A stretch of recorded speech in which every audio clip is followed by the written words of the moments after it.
Good afternoon and welcome to Ilan University. I'd like to thank the Political Science Department and the Law School and, of course, NGO Monitor for co-sponsoring this panel on the International Criminal Court and the implications for Israel. In a minute, I'm going to introduce Ann Herzberg, NGO Monitor's legal advisor, who will introduce our panelists and will moderate this discussion.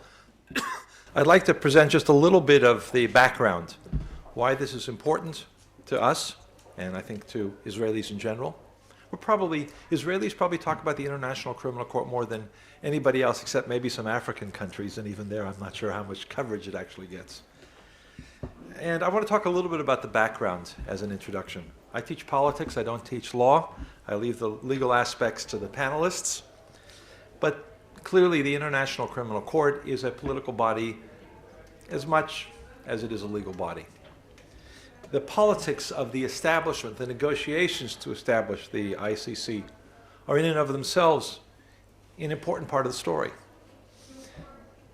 At the beginning, Israelis, Jews very much supported the idea of an international criminal court that would be focused on leaders of countries, members of the military, who were responsible for genocide, for massive violations of human rights, violations of international law, and got away with it in their own countries, based on the principles that were established in the Nuremberg trials, building on the framework that was established going all the way back to 1948 and the Universal Declaration of Human Rights.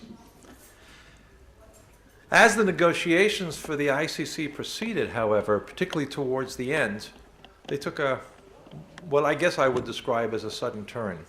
Maybe they could have been seen coming, but certainly the Israelis who were involved in the negotiations and others, Canada, from the United States, different degrees, began to see the influence of, first of all, countries, Arab countries, the Arab League and Iran, the Organization of Islamic Cooperation, as it's called now, which is the largest single bloc in the United Nations, pushing for a change in the ground rules of the ICC to include issues which were not originally there and were clearly directed at eventually targeting Israel. And we're seeing that now in the last few years. And as a result of that, after some difficult debates, Israel opted not to become part of the ICC framework. It was a difficult period. And the United States, for different reasons, American exceptionality, also is not a member, and many other countries, or a number of other countries, China, Russia, other significant countries are not part of the ICC. Each because of its own concerns. Another element that came into this development was the role of politicized non-governmental organizations. Amnesty International, Human Rights Watch in particular, the two of them were major campaigners, but there is a network of NGOs that was active in the negotiation process and continues to be active and enjoy very special status. And these NGOs also are among the main organizations targeting Israel, seeking to use international human rights frameworks, the UN Human Rights Council in particular, the ICC, other frameworks, as part of political warfare, lawfare, demonization of Israel, allegations of human rights violations, of war crimes, and we've seen that constantly. It's almost at exactly the same time. After the negotiation of the Rome Statute, which established the ICC, and then the beginnings of the establishment of the institution, shortly in that same period, or shortly thereafter, we have, well, at that time, the Durban Conference, the NGO Forum, which talked about the complete international isolation of Israel as an apartheid state, and pointed to the use of lawfare. Shortly afterwards, in 2002, in the spring of 2002, we have the false accusations of a massacre in Jenin, and immediately calls campaigns by Amnesty, by Human Rights Watch, to bring Israel before the ICC, when its institutions were still being established. I think the biggest change in terms of the Israeli, or the single most important event in terms of the Israeli perception, was the Goldstone Report. 2009, when Judge Richard Goldstone's commission reported on the Israeli war crimes, and I use that term in quotes, in the Gaza war that took place between the end of 2008 and the first couple of weeks of January 2009, and Richard Goldstone led a commission of inquiry which ostensibly examined 36 incidents, 36 examples of Israeli war crimes. Not one of those 36 was a Hamas war crime or a Palestinian war crime. But the main point of this, and there was almost 500 pages in their report, and of course there again you see the NGO community playing a central role in all of this. The conclusion was, the recommendations were, take Israelis and Hamas together to the UN Security Council, and if they have not met the standards and requirements that we've established in our report according to the 4 members of the Commission, and again this was appointed by the UN Human Rights Council with its strong anti-Israel bias, strong Islamic agenda setting, Islamic State agenda setting, that this, then Israelis began to see, and I guess our panelists will talk a lot more about this, but they began to see this was something that could actually be used against Israelis. And we also have the invokement of universal jurisdiction. So Tzipi Livni all of a sudden stops going to the UK because if she gets off the plane in the UK, she could be not just questioned by Scotland Yard, but could possibly be held as a war criminal. And certainly the pictures in the newspapers would accomplish the goal of the delegitimization process. So all of these pieces come together, and now to jump to the end of 2016, 2017, the question of whether the International Criminal Court will in fact take action, will proceed, whether the prosecutor will actually open the case against Israelis on war crimes allegations, how that process is going to work. Those are all issues that are all being debated. I will leave it to our panelists, our distinguished panelists, to talk about the internal issues of the court and the various debates that are taking place, including the withdrawal of a number of African countries from the process and what that might mean. But the International Court, with everything that's going on around us in the world, in Syria, Aleppo, and elsewhere, is also a significant arena for these types of questions and discussions. I'm very grateful to Bar-Ilan University, to Ruth Cohen from the International Relations Department, I think it's called, of Bar-Ilan, for all the assistance in putting this event together, and to my colleague Ann Herzberg for organizing this, and also, of course, to our panelists who have agreed to give of their time to talk about these issues. So, Ann, if I can turn this over to you, and thank everybody again for coming. Hi, thank you all for coming. Before I introduce the panelists, I just want to speak briefly about the format for today's event. So I thought it would be interesting if, rather than the panelists just presenting each for 20 minutes or so, that we actually have a discussion on the issues. So I'll be posing questions to the panelists, and some will be directed to specific panelists, some will be to all 3, but I encourage them all to weigh in at any time so that we can have a very lively discussion on these issues. And excuse me. Also, we'll be broadcasting this event and recording it, and it will be posted on our Facebook page in a few days. And towards the end of the event, I'll also leave some time for questions from the audience. So I'd like to introduce the panelists. Okay. Oh. Okay. So we have Professor Avi Bell, who is a professor of law at Bar-Ilan University and University of San Diego Law School. His research interests include international law, the laws of war, property law, and the economic analysis of law. He's studied at the University of Chicago and Harvard University, and has co-authored with Professor Steinberg a study on NGO reporting during the Lebanon War, funded by the Israel Science Foundation. He currently serves on the board of the San Diego chapter of Stand With Us and the Israeli chapter of Camera Perspectiva. We also have with us retired Colonel Advocate Pnina Sharvit Baruch, who is a senior research fellow and the head of the program on law and national security at the Israel Institute for National Security Studies. She retired from the IDF in 2009 after 20 years in the International Law Department, heading the department from 2003. And in this capacity, she was responsible for advising the IDF and the government of Israel on issues related to international law, including the laws of armed conflict. And she has also served as a member of Israel's delegations to the negotiations with the Palestinians and with Syria. She has taught courses on public international law and on the legal aspects of the Arab-Israeli conflict at Tel Aviv University. And finally, we have Professor Eugene Kontorovich, who teaches law at Northwestern University's Pritzker School of Law. He specializes in constitutional and international law and has written extensively about legal aspects of the Arab-Israeli conflict.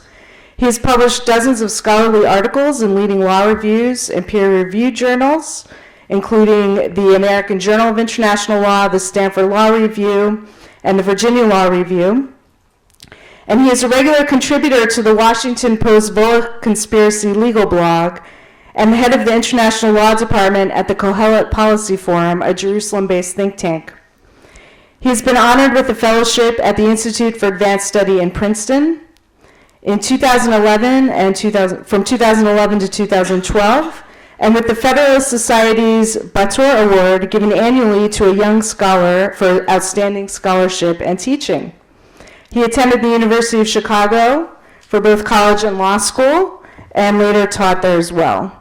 After law school, he clerked for the illustrious or infamous Judge Richard Posner on the United States Court of Appeals for the Seventh Circuit. So I'd like you to join me in welcoming them today.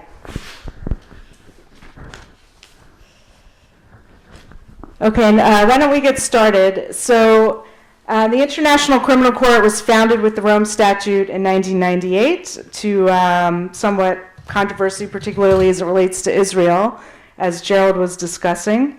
And since its operations began in 2003, there's been somewhat of a mixed record for the court.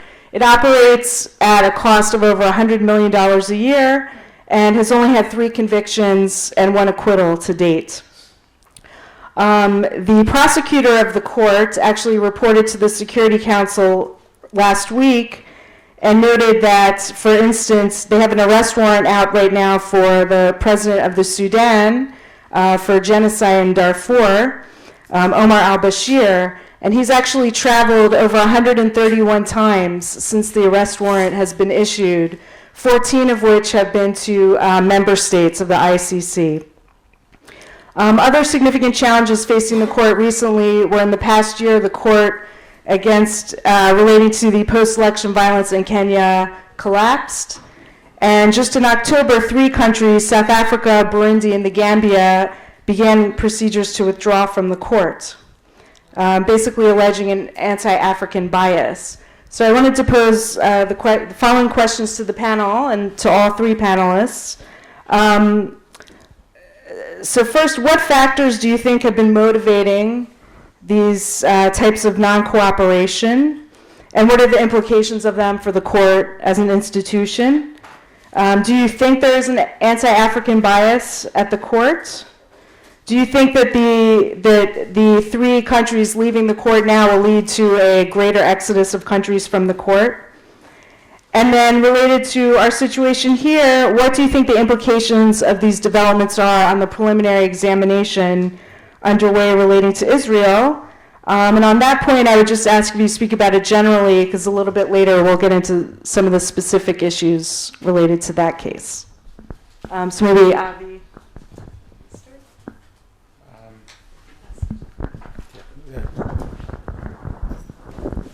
Thank you. There's a lot there, so let me, if I can, let me just try to unpack it this way. The court was created with a certain model in mind, and the model was that the court was excess judicial capacity that was going to be available for those countries that were unable to prosecute criminals, and they could call on the court to come in and do the hard work for them.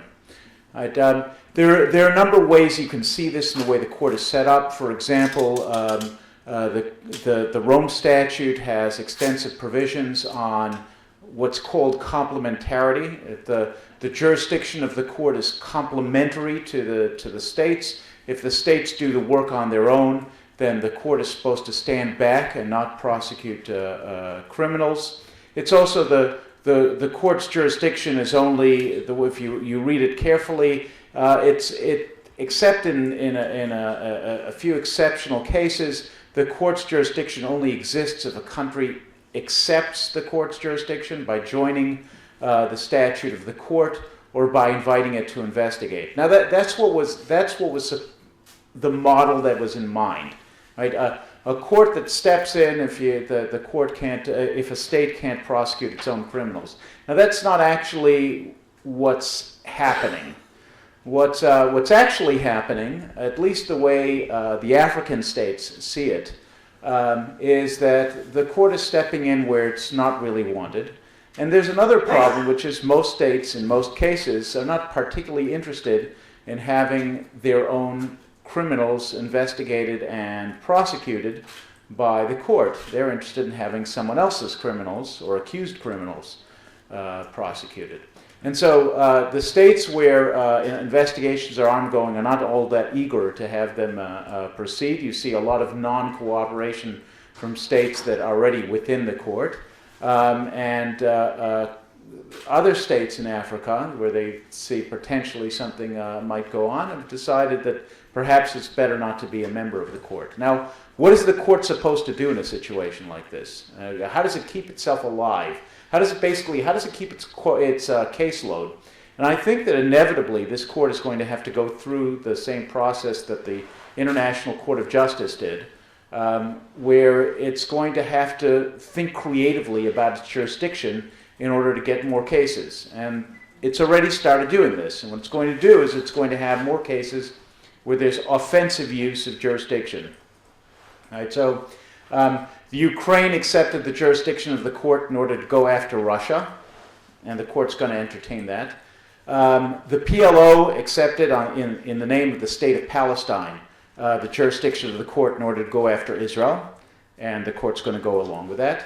You have prosecutions based on Afghani jurisdiction against Americans. This is the model of the future. What you're going to see is states that actually think they might be prosecuted are going to step away from the court. States that think that, or organizations in the case of the PLO, that think that they can use the jurisdiction of the court to go after enemies, they're going to jump in. And if the court is going to maintain its caseload, if it's going to be able to maintain enough activity to be able to show that it's doing anything, it's going to have to go along with this trend. So what we're seeing is this process where increasingly we're going to see the court stepping into more and more political prosecutions, where it's being used as a tool by one side against another. And there are very clear implications, I think, for Israel in that.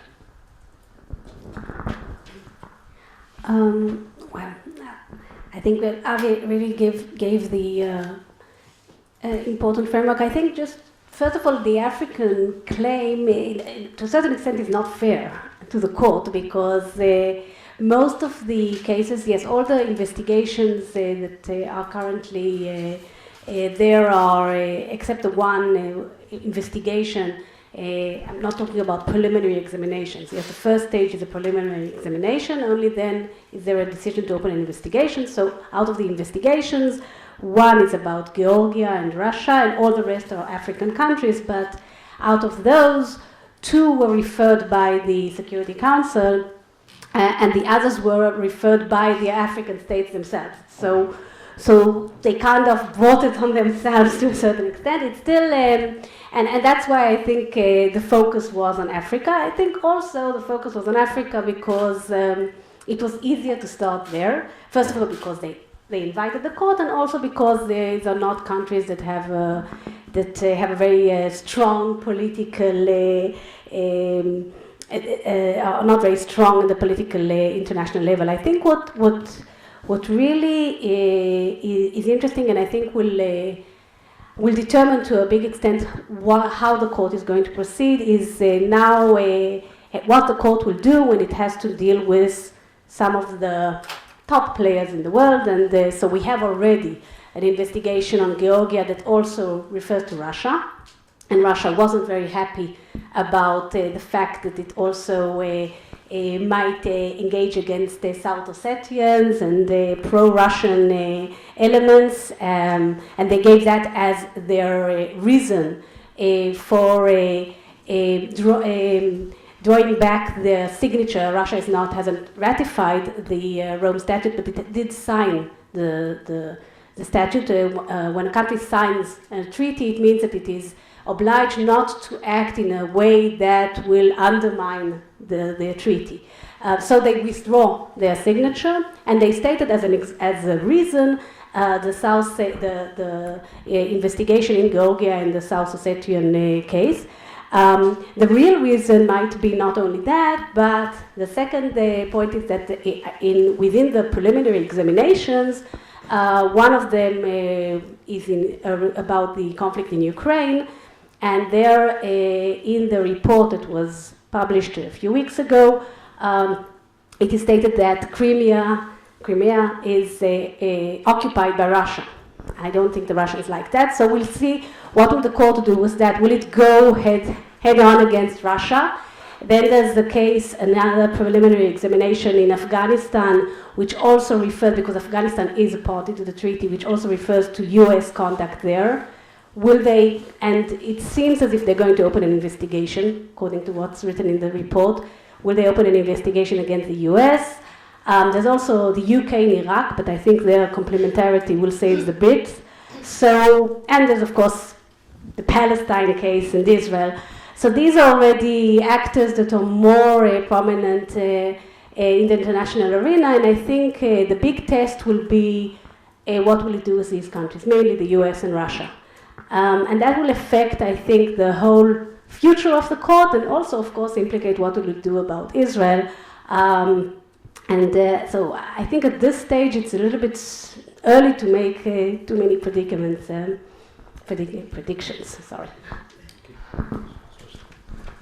So I want to stress that one can't underestimate the significance of the decision to leave the ICC by the 3 countries that have begun the process of quitting already, and the numerous other countries, not just in Africa, but also in Asia, the Philippines, that have indicated their interest in doing so.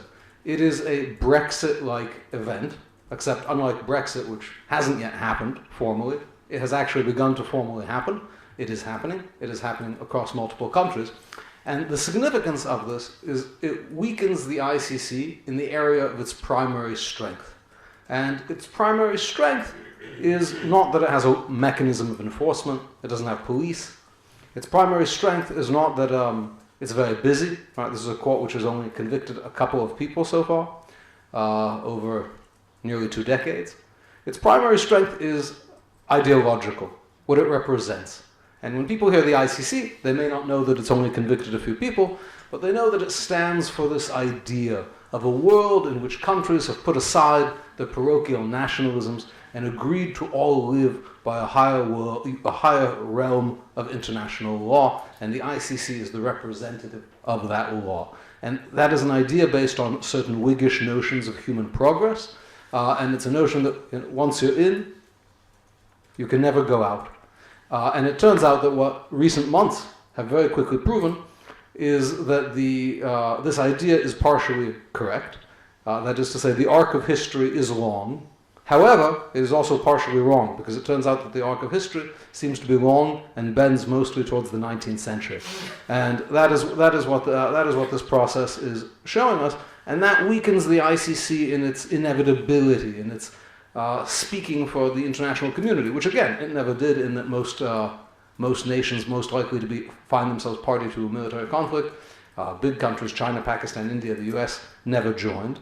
But now it's really beginning to fray at the edges, and I think it is worth noting, while we're talking about history, there is a certain irony that real countries began quitting the ICC shortly after the ICC began entertaining proceedings involving non-countries, like Palestine, or countries that are only nominally related to the case. So there's actually two cases involving Israel. One happens to be called the situation in Palestine, and the other is called the situation involving certain ships of the Comoros and a bunch of other countries, involving the Gaza flotilla, which really has absolutely nothing to do with the Comoros, other than the Comoros happens to be an ICC member, and some of the ships were lately in the Gaza flotilla were very lately registered in the Comoros. So when you have protectural countries, protectural proceedings, it is indeed ironic that real countries where there are potentially real proceedings begin to quit thereafter. The question is, why are they quitting? What happened? Is it because there is an African bias? And there is an African bias in the sense that African countries are vastly, highly represented amongst the court's situations. But I agree entirely with Pnina that this is not through any maliciousness on the part of the court. Rather, Africa is a place where two things that the court needs, or used to need, to have an investigation, coincide. Namely, a country that has accepted jurisdiction, and crimes. So the two the areas that have seen large ICC accession are Europe, where you have jurisdiction but not so much crimes, and Africa. A lot of countries in Africa. So the question is, why did they join? And there was a notion that when all these countries started joining in the early 2000s, the ICC, when they started signing in the 90s the treaty, it represented an idea that they had given up on the notion that they should, that they have given up on objections to higher international justice being applied against them, that there was a universal deal. We will all put aside the objections we would normally have to standing before the bar of international justice if everybody else does, and then we're all in it together. So many people thought the fact that 100-some countries signed the Rome Statute of the ICC was evidence that there was a deep normative commitment to holding certain values against impunity for international crimes above traditional parochial interests. But of course, the real test of that comes when it is the country itself that signed that is affected. And it turns out that the countries, when they are affected, take a very different view. Why did the African countries sign in the first place? I think a lack of foresight. There was European funding conditions that were attached. And when push comes to shove, it turns out that there's very little commitment. The South African case is very interesting, in particular, because there is no imminent investigation into any South African crimes. South Africa didn't object to itself being investigated. Rather, they objected to their duty as a member of the court to arrest people for whom warrants had been issued, in particular the genocidal president of Sudan. And their position was the national sovereignty value of being able to have summits of African leaders where we can invite anyone we like, including Bashir, is more important than these principles of impunity. How can you say we can't invite whoever we want to our party? So there was no immediate threat of an investigation. Really, it was for the sake of Bashir, which is not a very big sake. So it doesn't take much to get countries to quit the court. So if you see that the court is only going to have jurisdiction where there's an overlap between an acceptance of jurisdiction and crimes, the court sees this also, and it has a problem now. That if it begins to discuss proceedings against a country, that country is going to discuss quitting. So the Philippines began discussing quitting the ICC when the ICC began discussing potential crimes in the Philippines. So how can you have an international court if countries keep quitting when you start investigating them? So there's a really easy trick to deal with that. Go after countries that aren't members, that have not accepted the court's jurisdiction. The US is one of them, Russia is another, Israel is another, because they can't quit. Now, that's going to weaken the impact of the court because obviously what it can actually do to non-member states is very limited. They have no duty of cooperation and so forth. On the other hand, it can keep the court busy without triggering what is now really potentially an avalanche of mass defections. So I think the implications for non-member states are, in a sense, serious in that they make non-member states more attractive targets for the court. On the other hand, they're less serious than they previously would have been because the court itself, as it continues down this path, will become a less serious institution.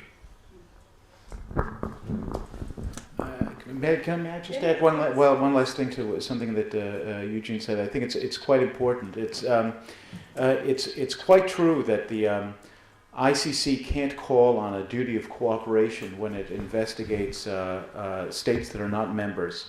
However, there's nothing preventing states from lacking the foresight to understand the dangers of cooperation. And so you mentioned three countries, the United States, Russia, and Israel. They're all in the sites of the court as non-members. The United States and Russia have had the foresight not to cooperate with the ICC in what are essentially investigations against them.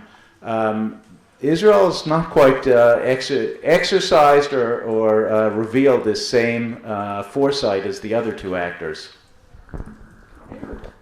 Definitely want to hear more about that. So we'll get to that in a little bit. Just before we get into the specific cases dealing with Israel, if one of the panelists, we've been talking about preliminary examinations. Right now they have 10 preliminary investigations underway at the court. There are 10 active investigations. And then there are also trials taking place. So I was wondering if one of the panelists could just briefly, because I think there's a lot of confusion. I definitely read it in media articles about the court, about how the process works, how do cases get initiated, and what the stages are. So if someone wants to tackle that, maybe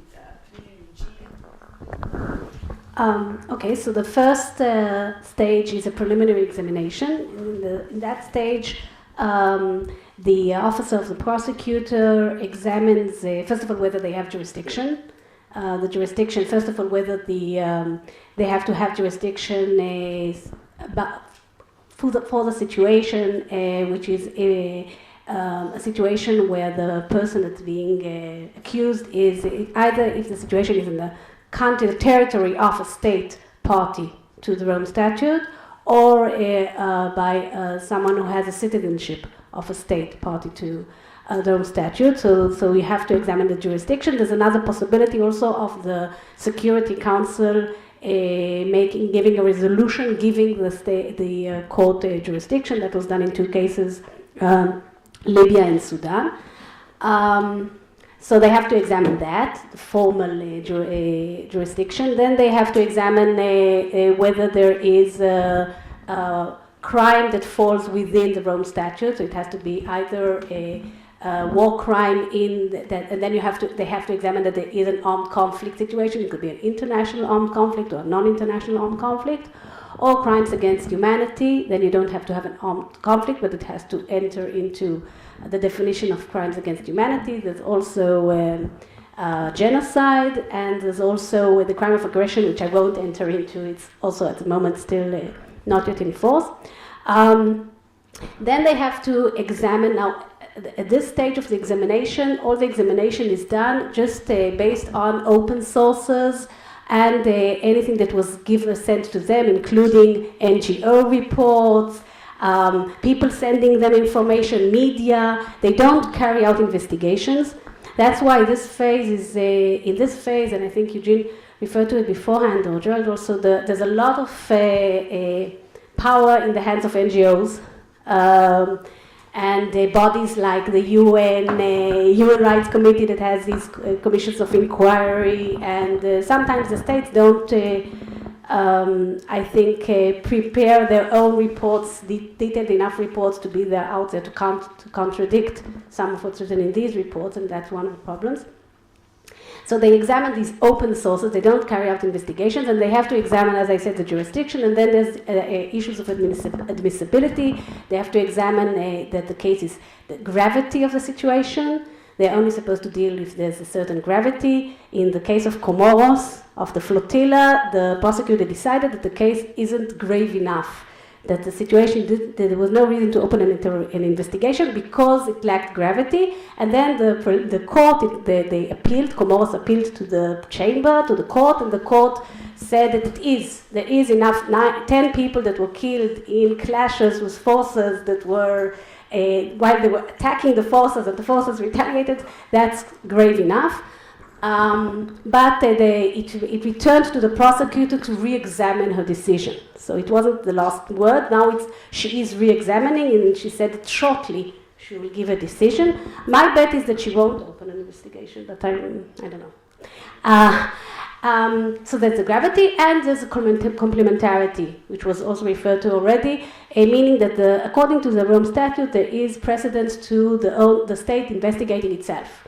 So if there is a genuine investigation and proceedings, then the court will not interfere. There's a big question mark exactly what will they check in complementarity.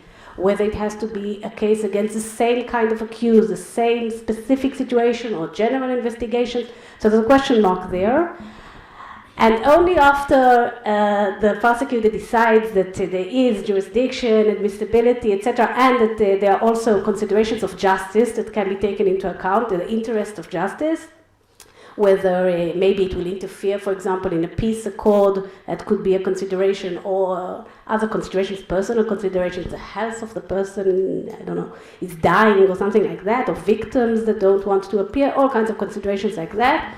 After all that, she can decide, or the office of the prosecutor can decide to open an investigation. Only then do they start investigating, and then they can also issue warrants of arrest. And the problem there is that it's not only the question of the state cooperating or not.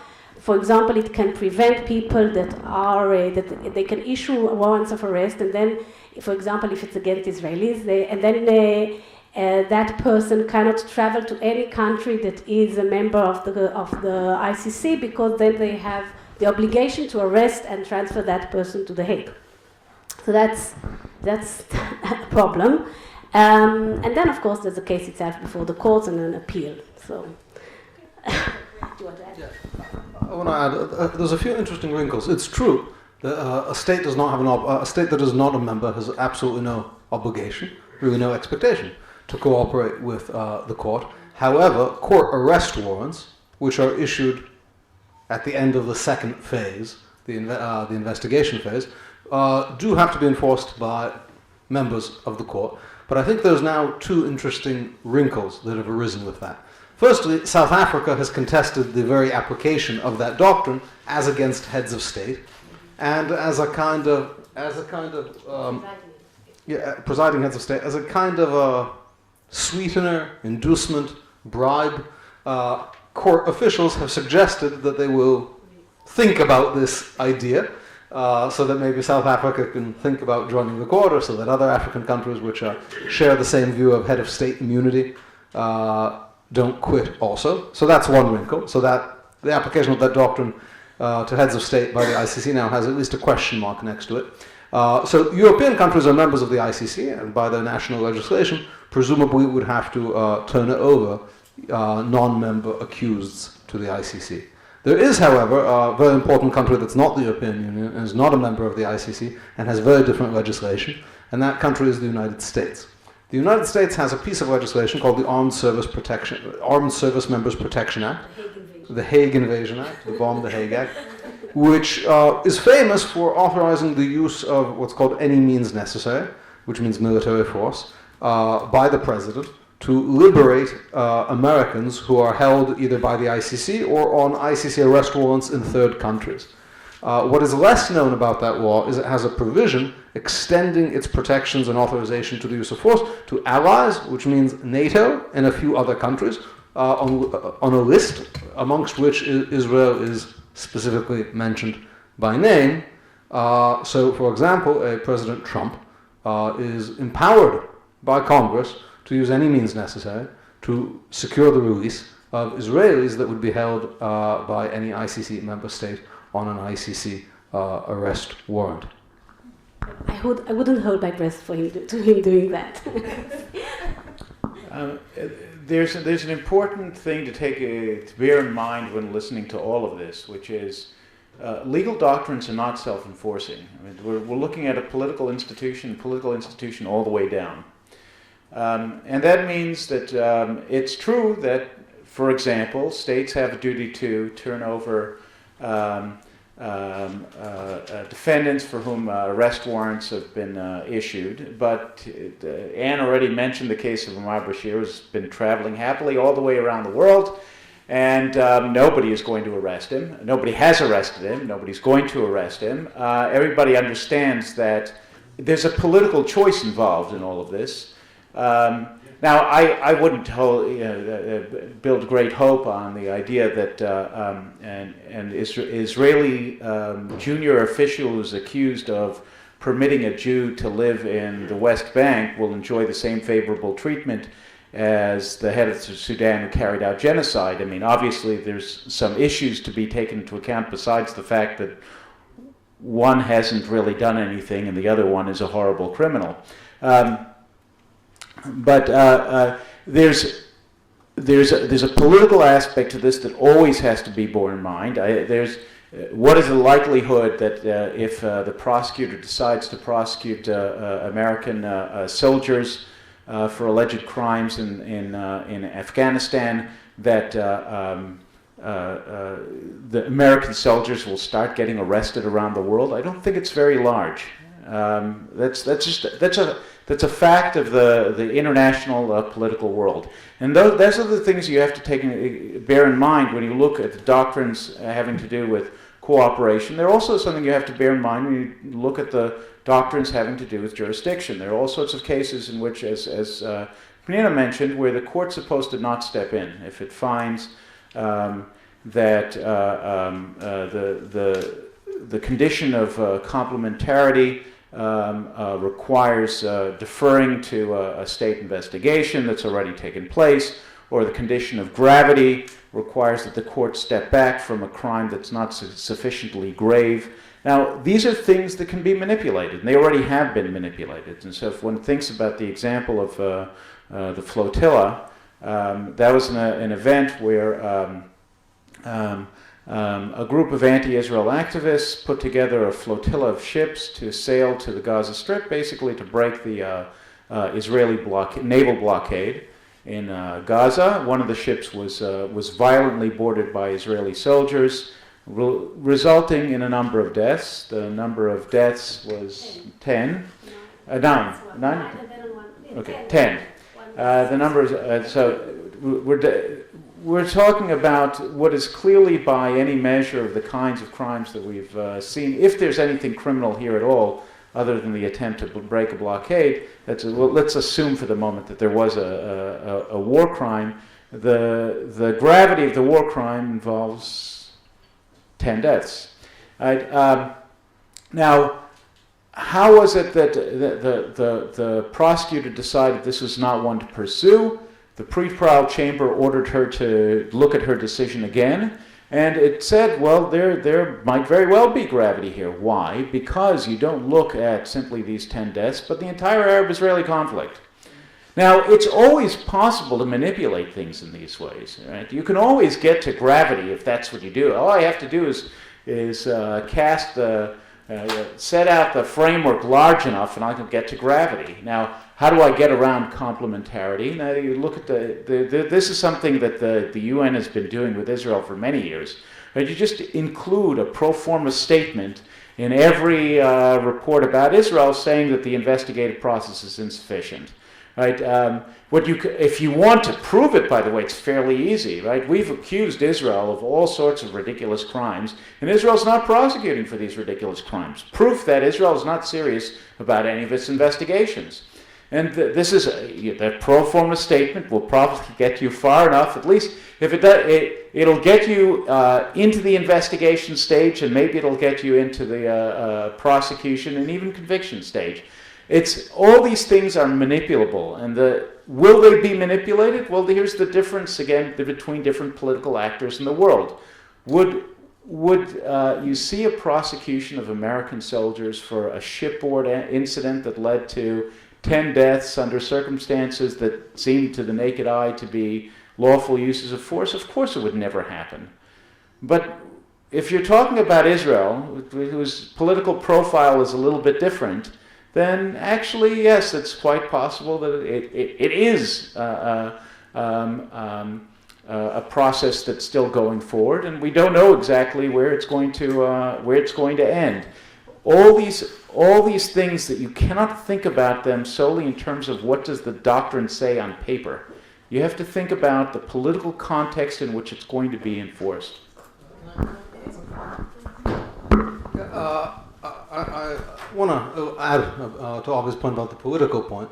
So the comparison with the United States, which, no matter what happens with the investigation into alleged torture by the U.S. in Iraq, Afghanistan, I'm quite confident that American servicemen and officials will not be arrested under any circumstances in ICC member states. So one might say, but Israel, if it faces a different threat, maybe, because you can't compare America and Israel. America is a world superpower, a huge and mighty country, and Israel is a small country. So if one is thinking about the situation of Israel, it's really irrelevant what happens with America. One has to think about the situation a small and relatively weak country finds itself in. So America is not going to avoid many of these problems because it's strong. That's not the reason. It happens to also be strong. And I think the illustration of this is what happened with Kenya. So the ICC prosecutor, very unadvisedly, this was one of the few cases where the prosecutor had a choice, where the African country was not asking to be prosecuted, but the ICC prosecutor on her own initiative opened an investigation into inter-ethnic election violence in Kenya. During the preliminary examination phase, the people who were thought to be potentially responsible for that violence were elected as president and vice president of Kenya, respectively, and they stood trial in The Hague as president, and they were charged. Arrest warrants were issued. They showed up, and amazingly, the case collapsed. Even though the country seemed to be cooperating, they showed up for trial, because it turns out that sometimes the government will put friendly witnesses in a witness protection program. So the government put the hostile witnesses in a kind of witness relocation program where nobody can find them anymore, and many other witnesses unwitnessed or said they were coerced by the ICC or somehow improperly induced to testify, which seems exceedingly unlikely. And basically, the prosecutor's case fell apart as the trial proceeded, was about to begin, which is a very embarrassing situation. And it was clear that there were strong suspicions of chicanery on the part of Kenya. The prosecutor formally objected to the non-cooperation by Kenya, which has a duty to cooperate. So what happened to the Kenyan president and vice president? Did they become persona non grata in ICC member states? Not a single one. So there was a wait till the meeting of the association of the Assembly of State Parties. So that's where all the countries who are members of the ICC get together and talk about what to do about problems the ICC is confronting, including taking sanctions against non-cooperating countries.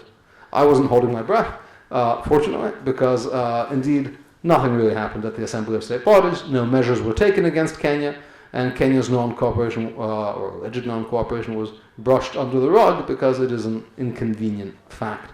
So Kenya is not a superpower. It's not a middle power. It's neither wealthy nor particularly influential outside of Africa. Nonetheless, their determined efforts against the ICC prevented the ICC from not only taking any action against it, but also taking any action against it for the actions it took against the ICC. So it's not a matter of size or power, it's a matter of, in part, determination.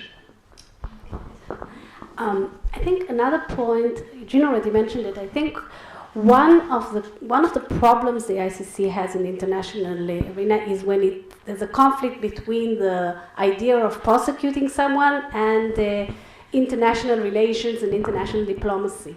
And I think here the reason that, as Eugene said, that South Africa is withdrawing is because of, not because of an investigation against South Africa, but because of the idea that the idea of immunity of a head of state is not, according to the ICC, the Rome Statute, there's no immunity even to a presiding head of state, and they did not accept, and according to the South African legislation, he was immune, so they were not ready to arrest him and transfer him to The Hague.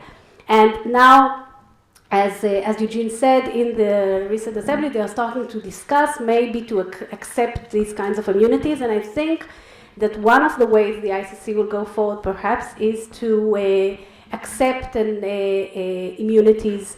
And immunities are not only for presiding heads of states. You have also what is called the immunities of delegations, professional, like diplomatic delegations, and I won't be surprised if that will be the way forward, and that will enable countries, on the one hand, not to necessarily withdraw from the ICC or just ignore, for example, if there is a warrant of arrest against the US or Russian or Israeli official, but rather if that official happens to go to an ICC member that is not really interested in arresting that person and getting into a problem with the US, for example, but still wants to be respectful to the ICC, so I think it would be through immunities.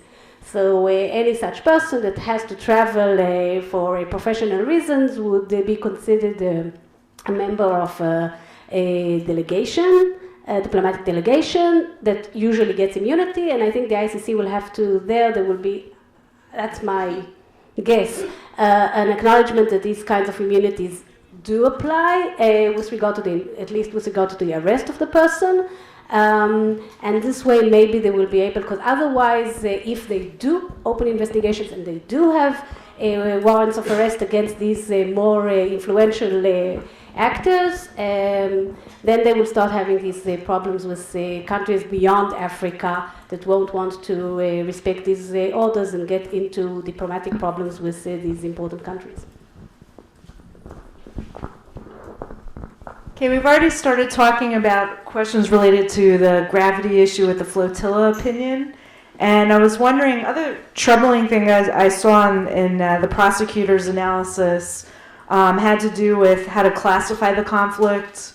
Is it a non-international conflict? Is it an international armed conflict?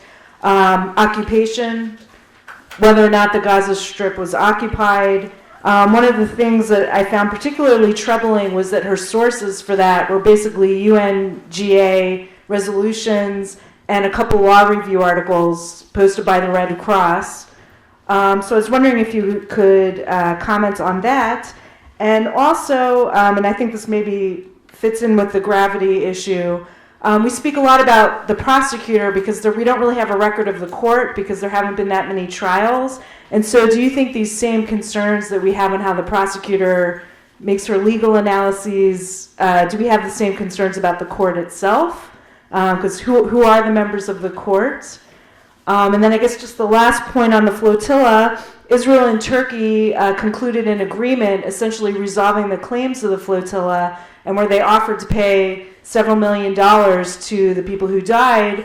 And I'm wondering, in a complementarity analysis, shouldn't that end the case right there? But it may not. So I'm wondering if you could comment on those issues.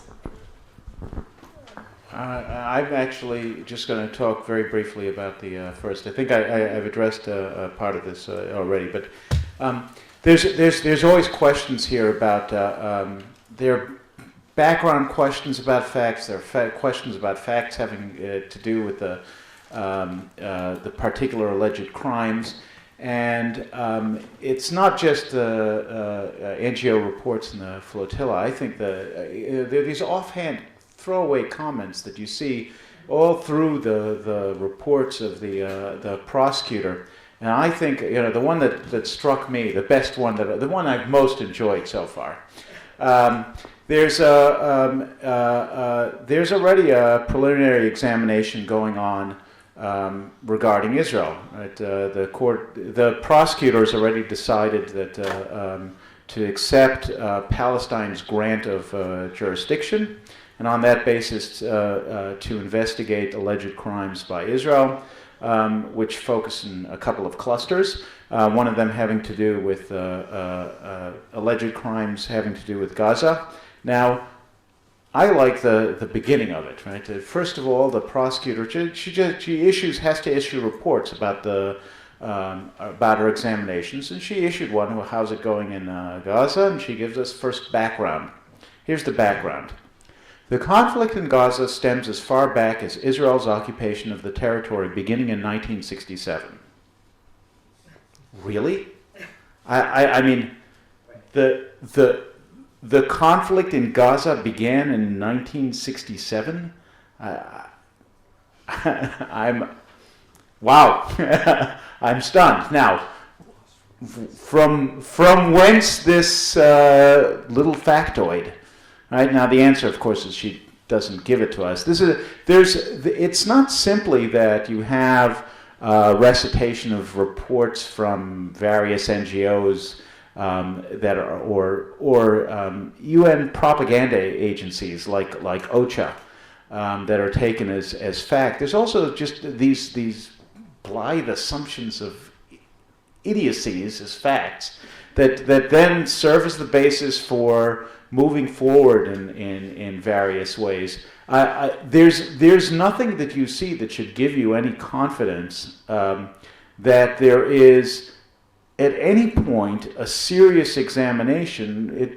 Much of this seems to be just pro forma recitations. Now, the pro forma recitations don't just hit at the point of classifying, is it an international conflict or non-international conflict? That actually is a difficult question, right? There's a difficult legal question there, but that's not really the issue. It's not going to, whatever happens, it's not going to be resolved in a serious fashion. It's going to be resolved by a pro forma recitation, just the way they're going to resolve the gravity issues in a pro forma recitation. All you have to do is just draw the circle a little bit differently. Well, a lot of questions. I think, first of all, I think with regard to the flotilla incident, I think that the prosecutor, since she decided that it doesn't fulfill gravity, she didn't examine complementarity. I think if she would have examined complementarity, this was a case that was really analyzed by so many different, including international and UN bodies, and I think it would fall on complementarity too. And now also I think that the agreement with Turkey can enter into the considerations of interests of justice. The two main parties, Comoros is not really the relevant party, have made an agreement and gone beyond that. So I really think she has enough of a basis to uphold her initial decision not to open an investigation. So that would be my guess. But they often get surprised with these kinds of bodies. I was very surprised with there I do see. I think with the prosecutor's office, my feeling is that they lack enough expertise in armed conflict situations, but I think they are in an excellent shape compared to the judges, at least the ones that gave the decision on the flotilla, where the majority there was really an astonishing decision to read. It was so detached from any kind of reality and very political. So I am worried about counting on the judges, and so that's why it's difficult to anticipate their decisions. I think with regard to the issue of the situation of occupation, and even beforehand the jurisdiction with regard to Palestine, this is an issue that still has to be resolved by the court.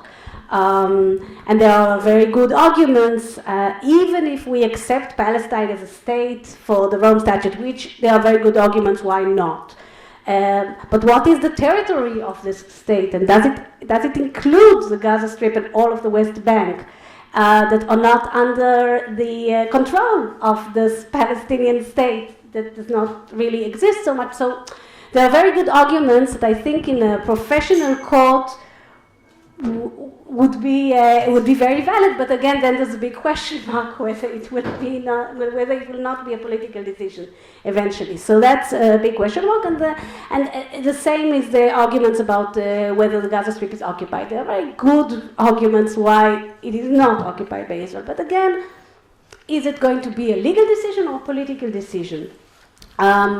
And what I do think is when you do see the report with regard to Palestine, or the case of Palestine, so There is, I'm less concerned, and there are two main issues that Israel is, let's say, that are being examined with regard to Israel. The one is the actions during the conflict. Mainly, we're talking about the protective edge, because the Palestinians they joined in the beginning of 2015 and gave their requested that everything from the 13th of June 2014 will be investigated. So it's only then begins the temporal scope of the jurisdiction.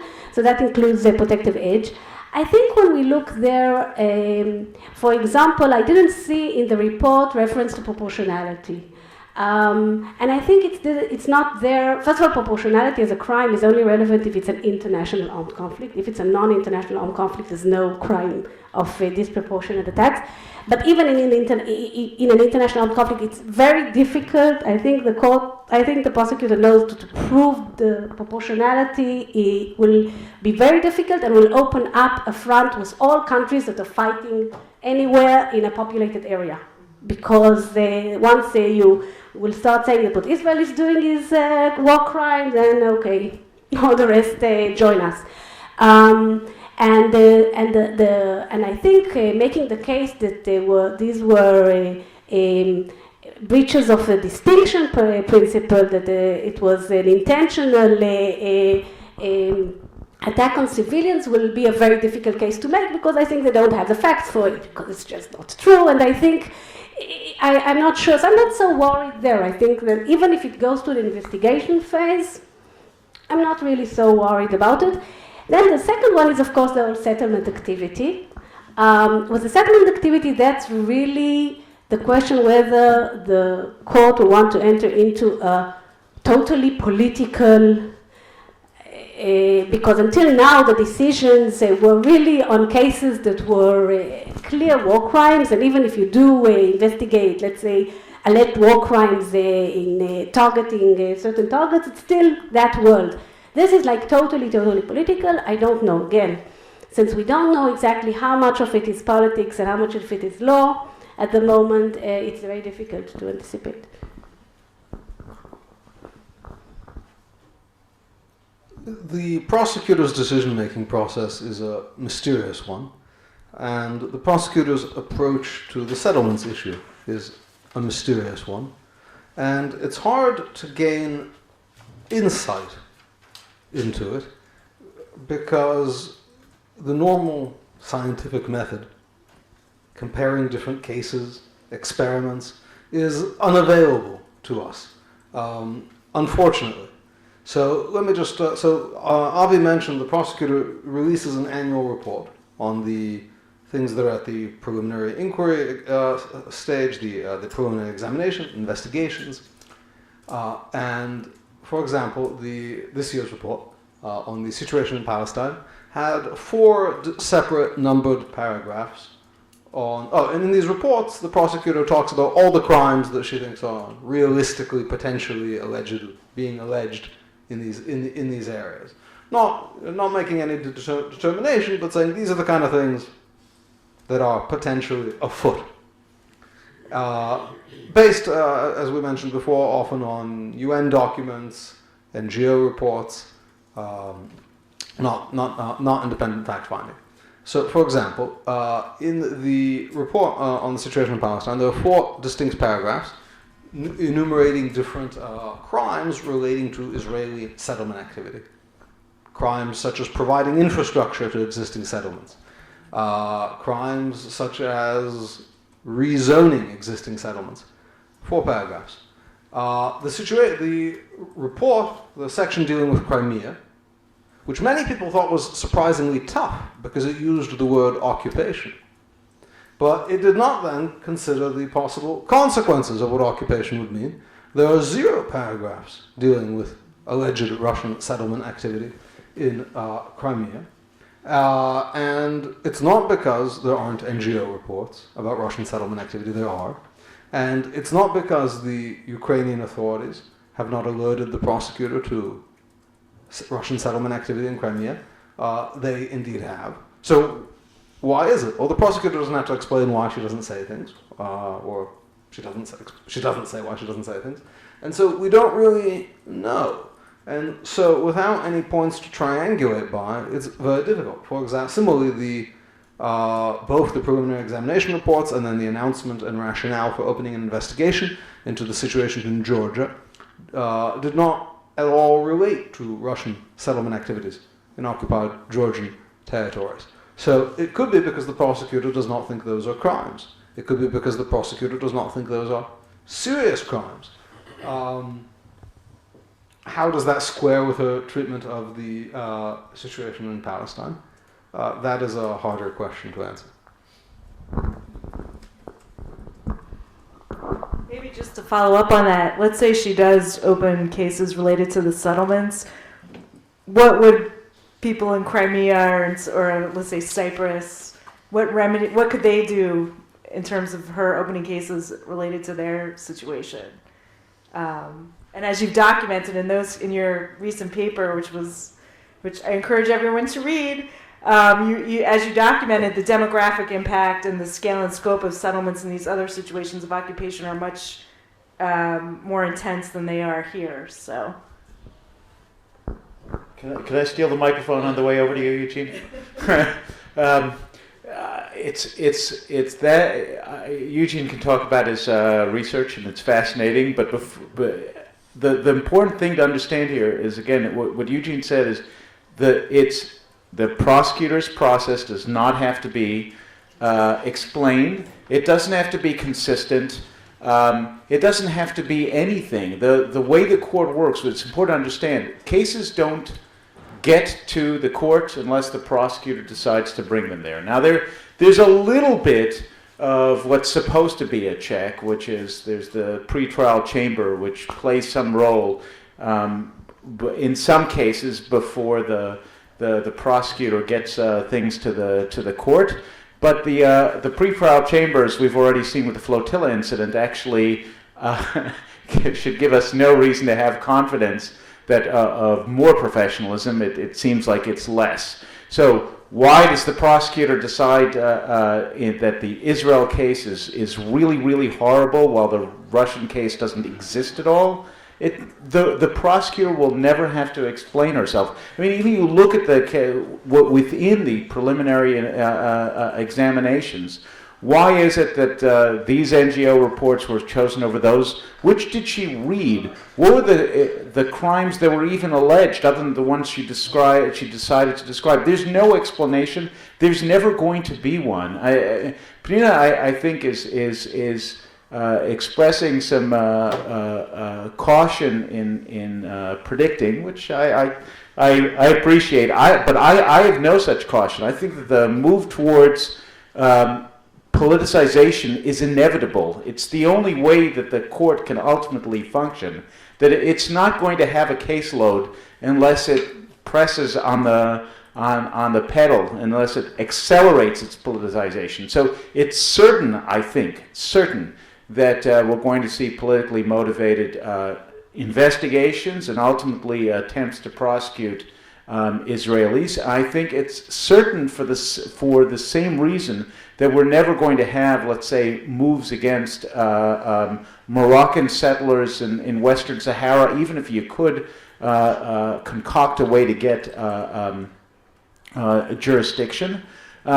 Russia is maybe a fight that she'll want to pick, and maybe not. It has to do with, but the question is political rather than legal. Okay, I'm sorry, Eugene, for stealing your microphone. Procedurally, the situation involving potential investigations of settlement activity in Crimea is very similar to the situation involving settlement activity here, other than the fact that everyone agrees Ukraine is a country and not everyone agrees about Palestine. Ukraine accepted the jurisdiction of the court through a 12-3 declaration, which is a process of accepting the court's jurisdiction on an ad hoc basis. Countries who are members of the court have to make particular referrals with respect to particular situations to initiate investigations, in which they usually mention particular crimes.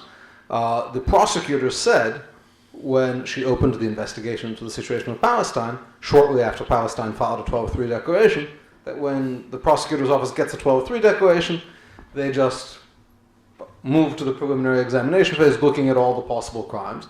And the Palestinians, in order to avoid certain legal consequences with US funding, have been very careful not to do anything that would be called asking for an investigation. Rather, they drop off these piles of documents in The Hague and have press conferences and say, we're here, not asking for an investigation, but just like saying there should be one.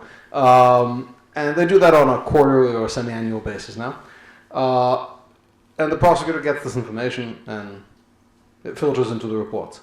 The Ukrainian Attorney General, the Ukrainian Chief Prosecutor, has now done the exact same thing and sent a bundle of documents over to The Hague saying, this is Russian settlement activity in Crimea, 72,000 settlers in a year and a half.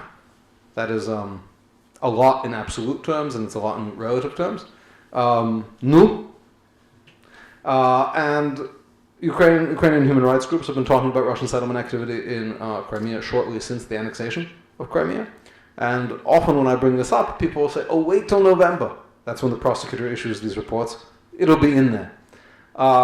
Again, maybe.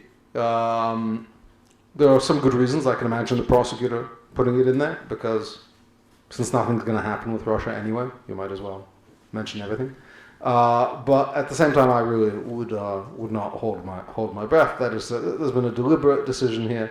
This is not from ignorance. That decision seems to have been made, and I can't imagine it's going to go too differently. Similarly, the prosecutor, we mentioned with relation to Kenya, the prosecutor has the ability to open an investigation without being asked anytime serious or systematic crimes that she thinks particularly substantial arise. So in Kenya, this was an outburst of post-election violence.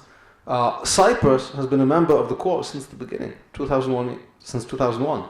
So evidently, and again, the prosecutor has not explained this decision, but it is a decision and it is a judgment that has been made. The prosecutor does not regard 16 years of ongoing and continuous, and in many ways escalating Turkish settlement activity in Cyprus as being worthy even of opening an investigation. That's a judgment about the seriousness of these crimes. That judgment takes a very different shape in relation to Israeli activities. Just to add a point, well, about Cyprus, I think she would wait for Cyprus to ask for it, so I don't know if that's such a proof, but I do think that one problem that we have, that the court has, that it's, on the one hand, it's a criminal court, and eventually people can be tried there. And on the other hand, the two basic notions of criminal law, the one is some kind of, how do you call it,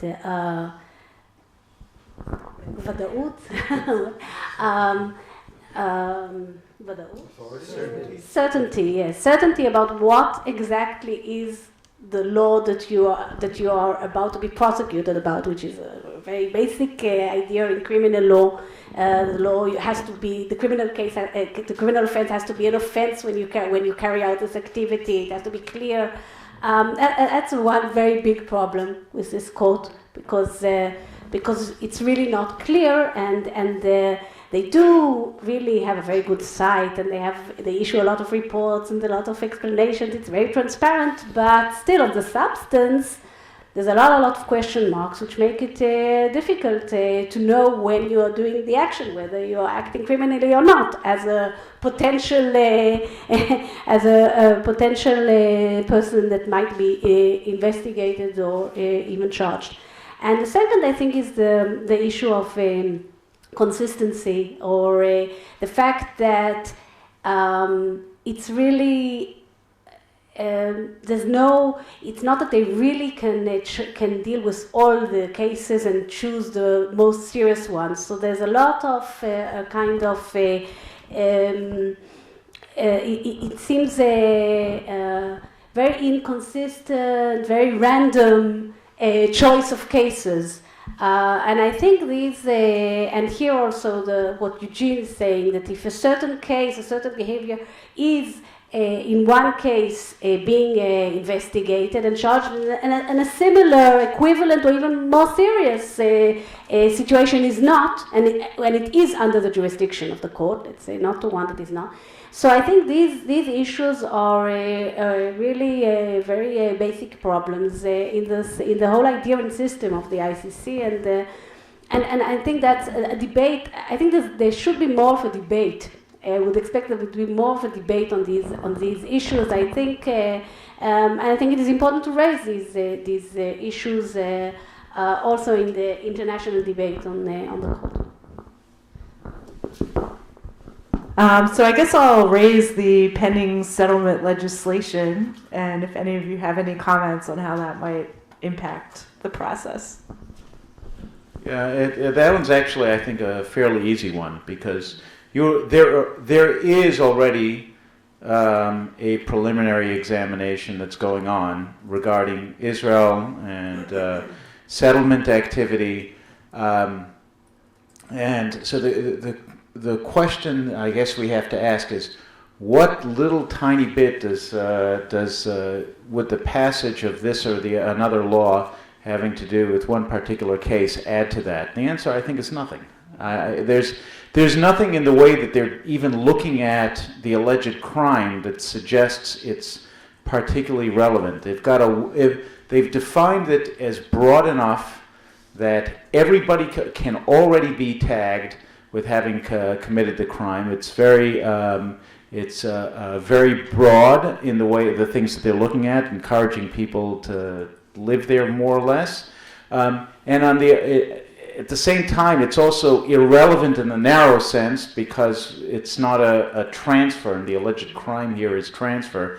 The law has to do with giving people, properly or improperly, property rights in places where they don't have them, right? Where they're squatting on private land, and so, narrowly speaking, it has nothing to do with transfer, but that's not the issue. The big issue is in the world of the prosecutor, in which everything that Israel is doing with regards to settlements is a crime of indirect transfer. What does it add? Doesn't it? It's totally unnecessary. In fact, the preliminary examination is already going on. There's every reason to believe that it will get to a full investigation. If it gets to a full investigation, the real issues are not going to be a question of whether you can point to this or another little piece of legislation. It will be bigger questions that will have to dispose of some way, like gravity or the territory of Palestine, and then of course the real thing to which they will not give us an answer, but the only real question is, what is their political willingness to take this on, which I don't know what Pnina will say, but I would say is huge. I'm not sure I agree. I think the law does make it more complicated. I think it makes some of Israel's arguments weaker, counter-arguments.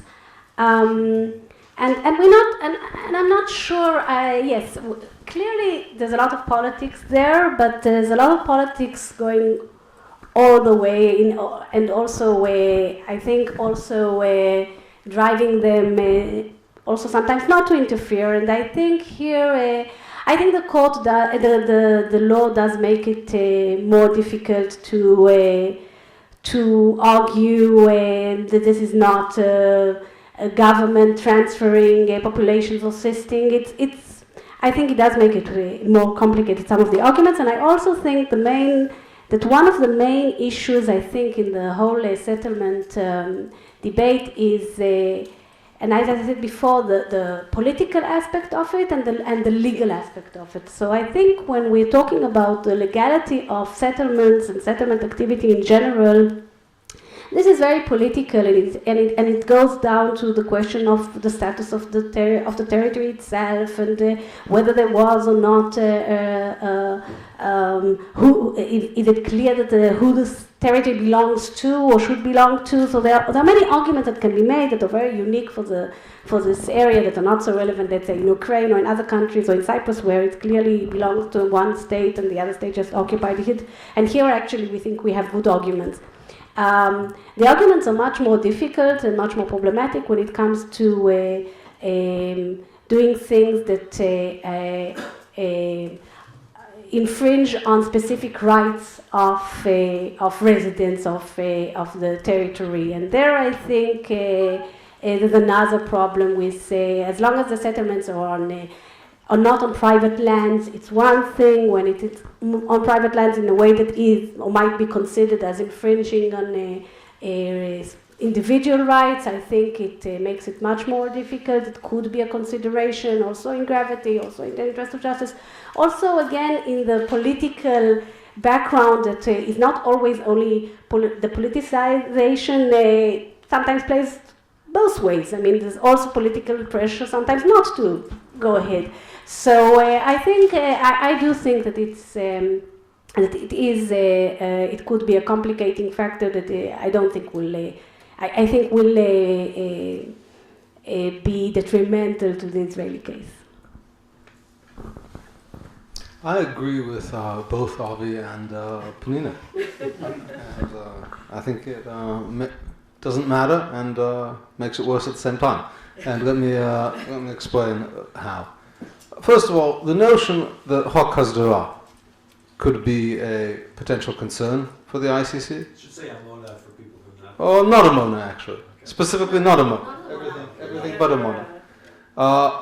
A law which will buy out existing Palestinian land claims in areas where there have been long-standing Jewish communities built, and there were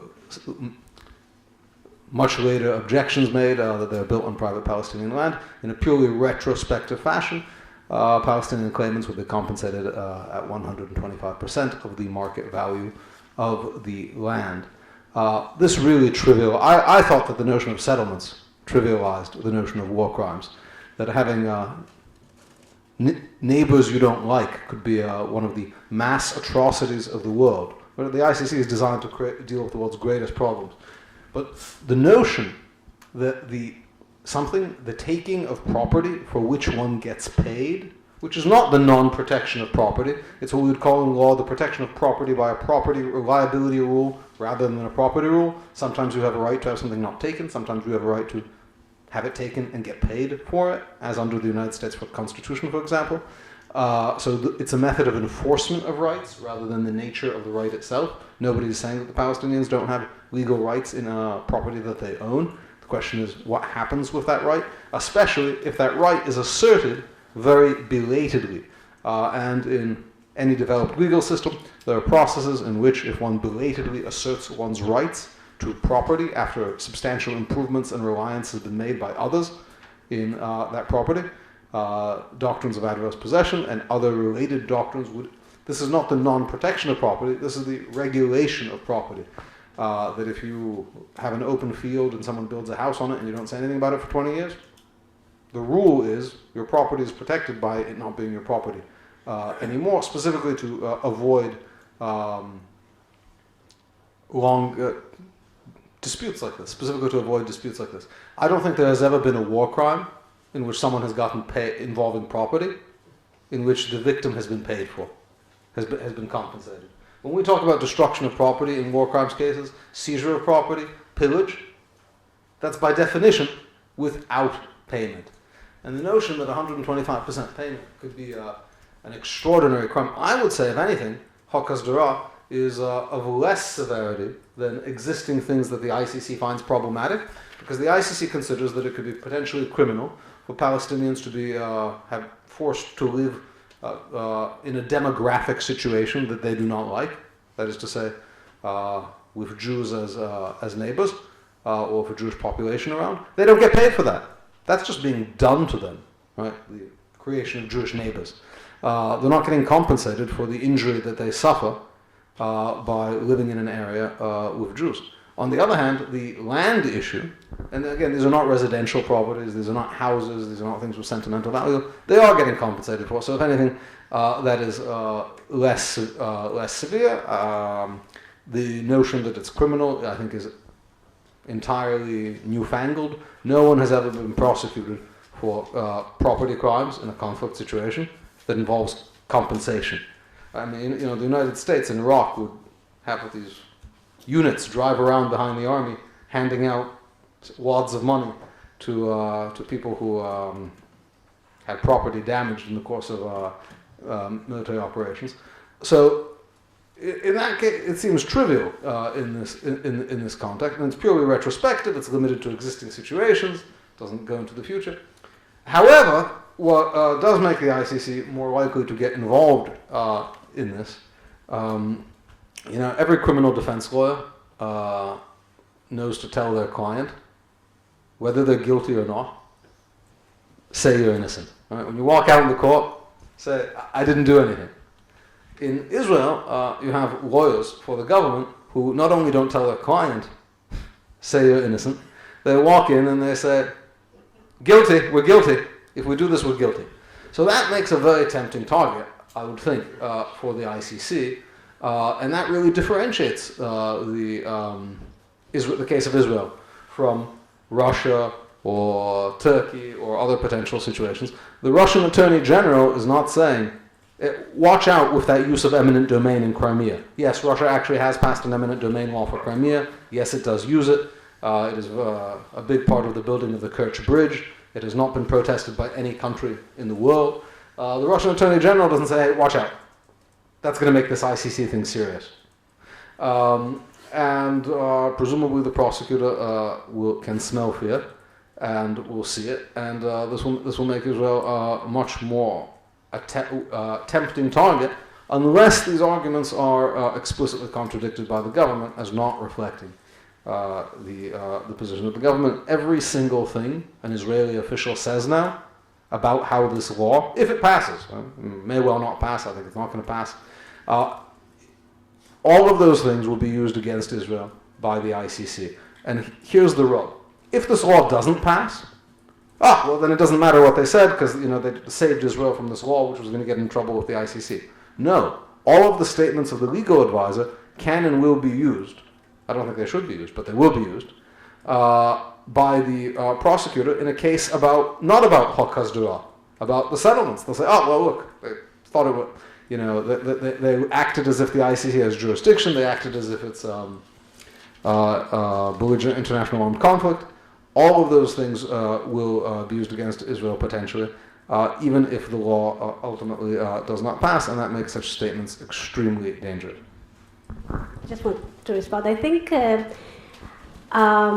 you won't have that in Russia. I agree about Crimea, and you won't have it in many other countries that will find themselves in the ICC. You might find it in the UK.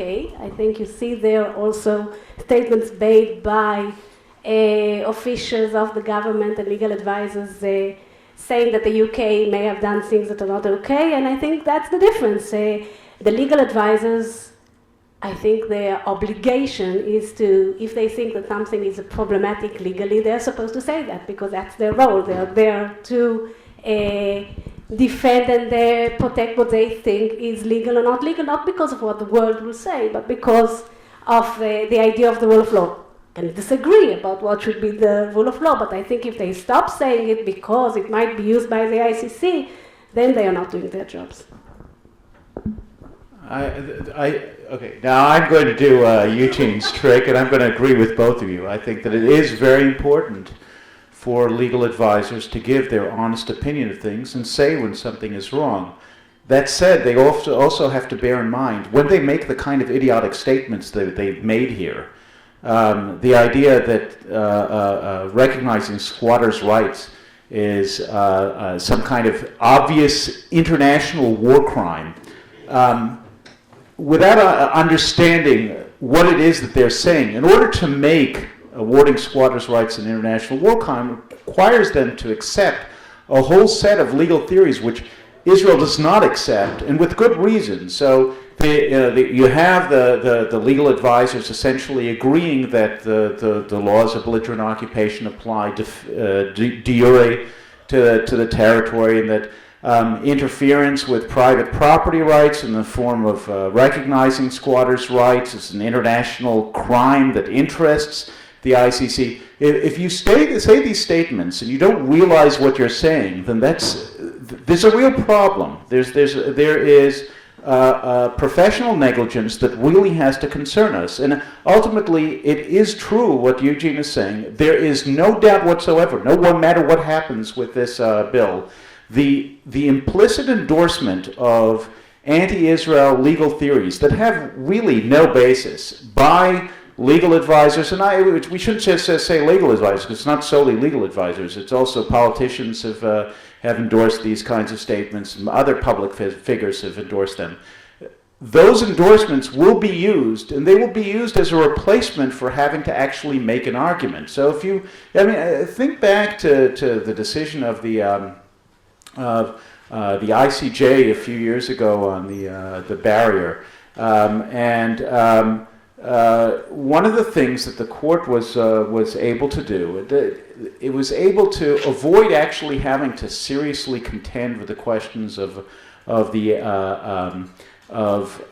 legality of settlements by simply quoting other people's statements. Right? Now, one of the things that you see in reports about the application of the rules of belligerent occupation, for example, to the West Bank, is that people don't have to argue about whether international law actually requires it or not. You simply have to quote statements of the Israel Supreme Court, which once upon a time would be careful to explain when it said that we're applying this because of agreement of the parties, or the state has agreed to view this as a case in which the rules of belligerent occupation apply. Now the court just writes, the rules of belligerent occupation apply, and doesn't think about what are the consequences of saying this. So it's important to be honest in your opinions. It's also important as a professional to understand the implications of what you're saying, and therefore to think carefully about how to phrase it. And I have to say it's also important to actually understand the law, and to say that in fact there is an international crime that is being done by passing this or another property arrangement regarding squatters is professional incompetence of the highest degree.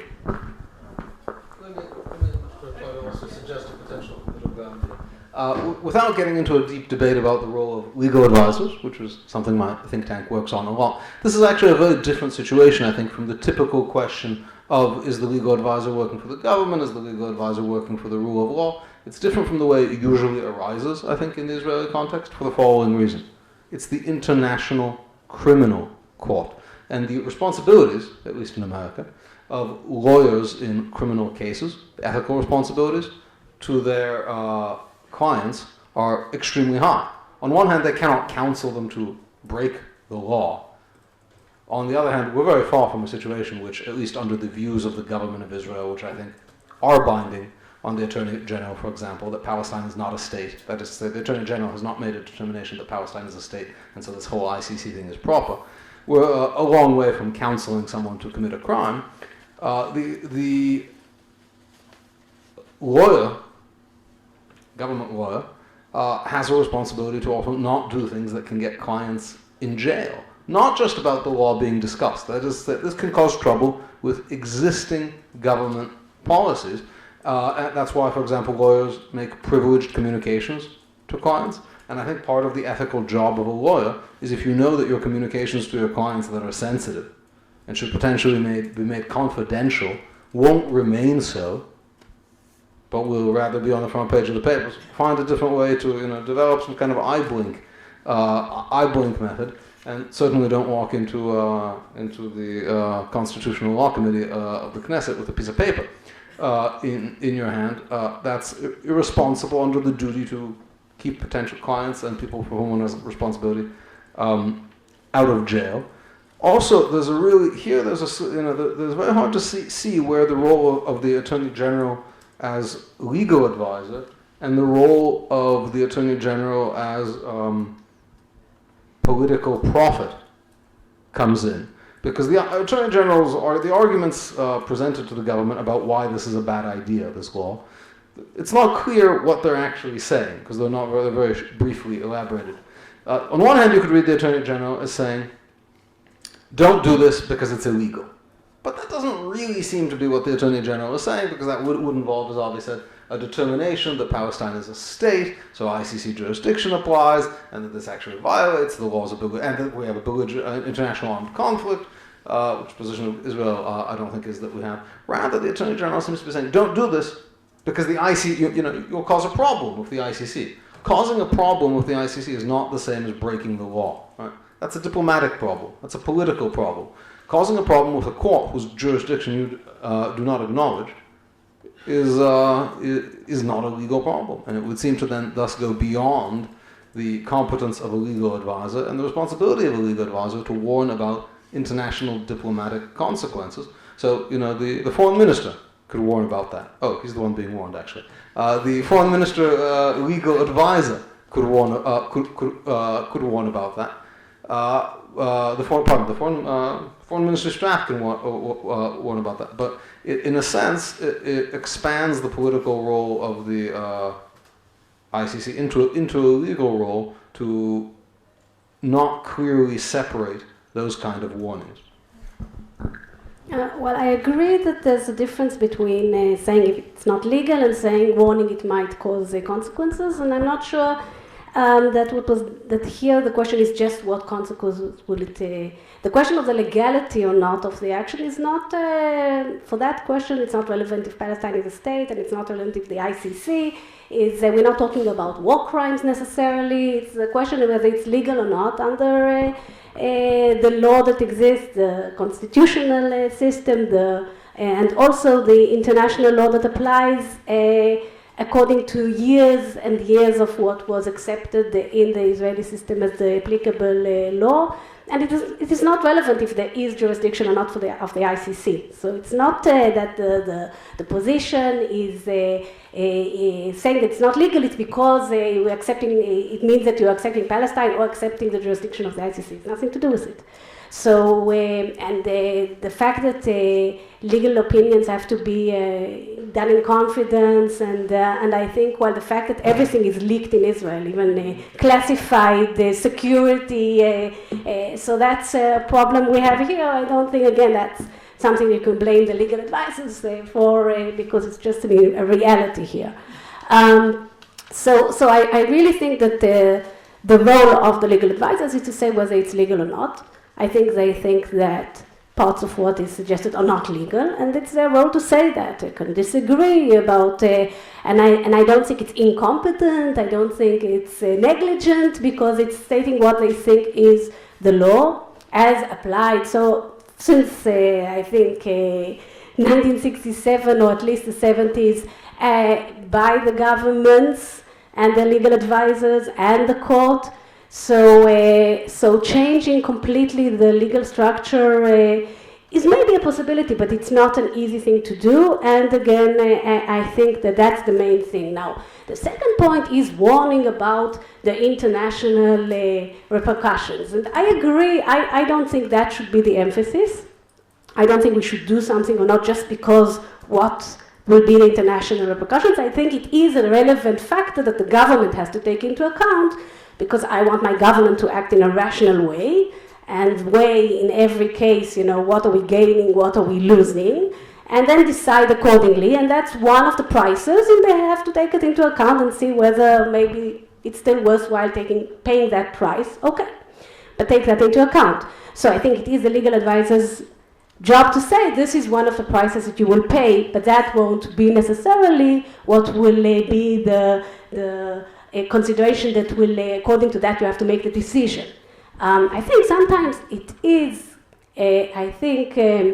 sometimes it is convenient, sometimes to the politicians, to use these kinds of arguments instead of just making the decision that is really sometimes a political and a policy decision. So it's easier to give the arguments of what will the world say or the legal argument, even when it's really a policy decision. So we have to be aware that that also happens. A question from the audience? Yeah. Yeah, I'm going to just take a few questions from the audience. If you could just introduce yourself. Hello. My name is Ariel Kahana. I'm a journalist in Kontorovich newspaper.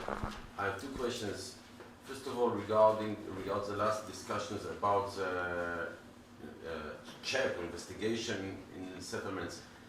In your perspective of the three of you, who is under a risk from the Israelis? Is it the leaders of the settlement movement? Is it ministers who are responsible for that? I don't know. And if at all, by the way, if there is someone who is under a risk regarding. And secondly, Avi mentioned before, actually the three of you, that we couldn't handle the ICC the way Russia or the US will. But at least Avi, you didn't say what should Israel do, because you said they may not cooperate and that's it. But what should we do? Should we cooperate?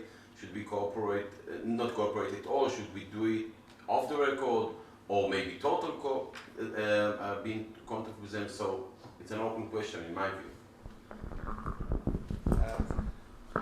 Okay, there were two questions. One was for me, one was for everyone, right? Okay, Yeah. so I mean, I- everyone may answer everything. You know? okay, so let me start with the second one that was directed to me. Then I'll ask the first one. We'll pass it along.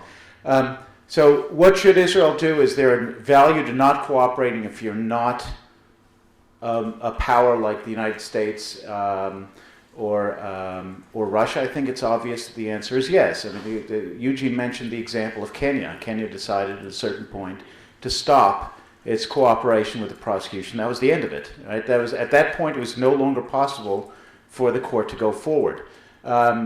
It's not as easy in the case of Israel for it to make it impossible for the court to go forward, and that's because Israel is such an inviting political target. And so the court is going to be more willing. The prosecutor is already more willing, and I think the court is ultimately going to be more willing to accept nonsense legal standards and nonsense evidence that goes with it in order to carry this to the end, which I think actually it relates to your first question, right? So let's take the crime that we're talking about, right?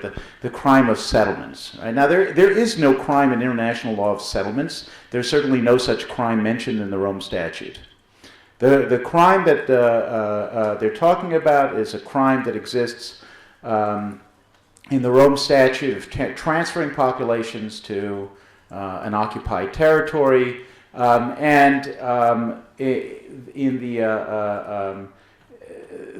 this is not a crime that's new. This is basically drawn from the Fourth Geneva Convention, right? And so now, what does it mean? Now, it would seem to me, at the very least, if we were going to try to figure out what the crime means, we should look at what is a transfer, right? Or perhaps we should do what Eugene did and ask, how's it been interpreted elsewhere? But that's not what's happening, right? The prosecutors have already given us some indications of a view of the crime, and it seems to be the standard way it's described with Israel, which is everything, right? So who's guilty of the crime of transferring? Anyone involved in any way, shape, or form with Jews resident in the West Bank. So who's a criminal there? Government policymakers, leaders of the settlement movement, the residents themselves who allegedly have been transferred. Somebody like me who says, God forbid, that it's not a crime, maybe that's an encouragement. There are actually legal theories under which that would make me, of course, a criminal too. We're all criminals, right? We're all when the crime doesn't mean anything, or when it's expanded to mean everything, then we're all criminals. And so who's at risk? Everybody's at risk, which brings me back to what is it that Israel can do? There's a political fight involved, and the United States engages in this political fight by moving bilaterally to get countries not to cooperate if its people are prosecuted. It doesn't cooperate with the court, and we can do both those things. But ultimately, we have to understand that we're a weaker political actor. Right? I don't know where we stand with relation to the political power of, let's say, Kenya, but we're a weaker political actor. Our ability to maneuver is limited. I think it's inevitable as the court gets more political, we will be a target, and we just have to recognize that. I'll refer to both questions. So with regard to the settlements and who, it's very difficult to say. It's one of the things, it's very unclear what are they going to do with this, if they're going to investigate. In general, the policy is to look, the general policy of the prosecutor's office is to look for those most responsible and those that are higher up in the chain of responsibility. So I think if they do decide to prosecute on settlement activity, it would be the most senior governmental, I guess, or maybe not only governmental, also those that are involved in the organization of settlements, but not settlers or anybody that is just involved. But again, I hope we won't get there. But if we do, so that it would be the senior positions. Again, I'm not sure, because of the issue we spoke before about the immunity of heads of state. At the moment, there's no immunity, but since I think that's something that might change, so perhaps prevailing heads of state, they won't want to take that, in this case, to do that experiment. But I don't know. With regard to the cooperation, I think that it's too risky not to cooperate. I think in general, it's since we don't still know what is we have trends, but in the meantime, at least the judgments were all really very clear-cut cases. I don't think that there's a judgment that in the meantime, not talking about the decision in the flotilla of the chamber, but in the ones that went all the way. The judgments, these are really very serious cases, and the judgments seem relatively sound. So it's not yet, there's no proof at the moment, yes, that the court indeed will be completely political. There's a fear, yes, but it's not that it's already clearly a political body like the UN Human Rights Committee, to cooperate or not. No point, yes. But here we still don't know. So I think when that's the situation, so it's a question of risk taking. And I think not to cooperate at all is taking a very big risk, because it means that you're not having your voice heard and not having any impact on the decision. And since we don't know if it's really going to be all political and all political against Israel necessarily, and there are other considerations, I think it's more prudent to cooperate. How to cooperate then? I think there's a question. I think the logical course would be not to cooperate formally because we don't acknowledge. I mean, formally we should and do, I think, present our positions why they don't have jurisdiction. But then on the substance, I don't know if formally cooperating could really undermine this argument, but informal cooperation, providing the information, giving answers, and we have good answers. That's also, we have to remember, we have good answers. So I think it's taking too much of a risk not to cooperate in a total way. What were the two questions again? Cooperate or not cooperate, and who's at risk? Who is at risk? So things that the ICC prosecutor has suggested could be crimes, at least if done by Israel. Any new building in existing settlements, including Eastern Jerusalem. Any provision of infrastructure. Issuing permits outside of the context of Hak Hasdara to allow for putting in taba or otherwise regulating existing settlements. Destroying illegally built Palestinian housing in Area C. So the things Israel would have to do to not engage in this kind of conduct would be extremely far-reaching, and things the government has not been willing to do. No government has been willing to do. Until Israel makes sure that no Merpeset in Gilo is closed off to make a new room, you're never off the hook. So the hook is there, and then the real question is politically, the hook is there. So the question is politically, does the court want to put Israel on the hook? And I wouldn't even just necessarily characterize a decision by the court to do so as being self-consciously political. It's a matter of what epistemological universe they inhabit. And the court does, the prosecutor at least, certainly inhabits an epistemological universe in which United Nations General Assembly resolutions are real facts and things, like judicially recognizable things, and she's made important legal conclusions based on the simply saying the General Assembly has said so. That makes functionally there being little different. She doesn't see this as political. She sees the General Assembly apparently as evidence of legal reality. So, on the other hand, if the General Assembly can create legal reality, there becomes very little difference between law and politics. And I think in the epistemological universe of the General Assembly, it is hard to find. Right? We have good arguments, not arguments that are going to convince the General Assembly. And in particular, I think the prosecutor would pay a high price for not proceeding against Israel, having let things go so far. Further things go, the harder it is not to take next steps. And indeed, the prosecutor will make a complicated political balancing. But potentially defendants could be anybody and everyone. The prosecutor does like to theoretically go after high-level people, but when they think they can't get the high-level people, they get the low-level people. The prosecutor's most recent success was a case against a Malian Islamist, who was responsible for breaking a doorway of religious significance in Timbuktu, which was not the worst thing that the Malian Islamists did, but he was one they could get their hands on. In terms of Israel's policy, this would be the policy I would advise to any non-member state confronted with potential ICC investigation. One has to consider what the interests of the ICC are and how one can leverage them. If the reason for cooperation is to provide them with arguments, I don't see that as a sufficient reason, because arguments can come from anywhere. Arguments can come from NGOs, arguments can come from private parties. Arguments don't need to have a governmental address. And what the ICC fears many things, but one of them, so they fear countries quitting the ICC. That's clearly a big concern for them. That makes the case against Israel very attractive, because Israel can't quit, as I mentioned. What are we going to do? Quit the court we haven't joined? So that makes it very attractive.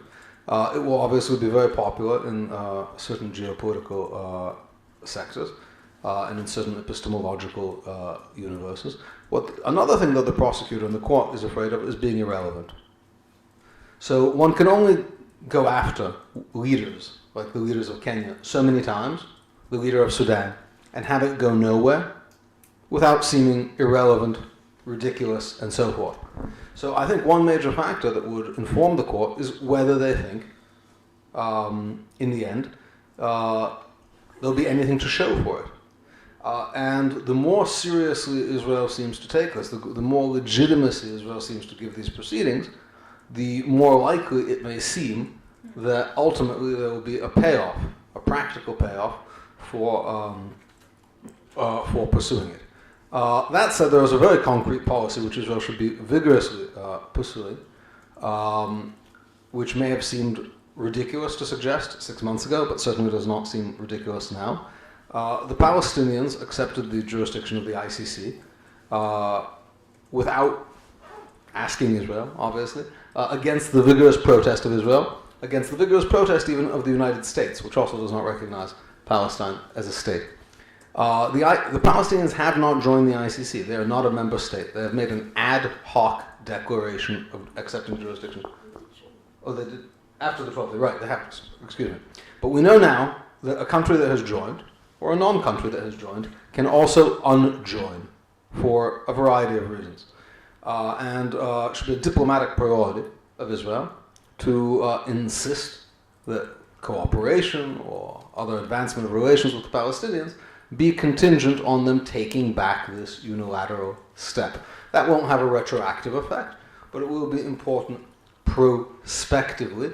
And I think Israeli policymakers have accepted this as unchangeable fact of the geopolitical landscape all too easily. Oh, they've joined the ICC. That's it. They're in the ICC. The ICC is an issue now. We have now seen you can join and you can unjoin. And there are pressures that can be put, there's United States legislation that is relevant to this, that can be read more broadly or more narrowly about provision of US aid to the Palestinians.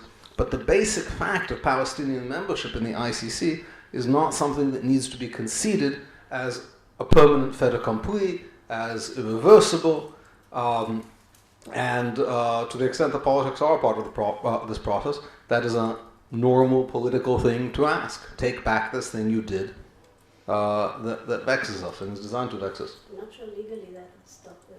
No, retrospectively, no, but it would seriously cabin the damage.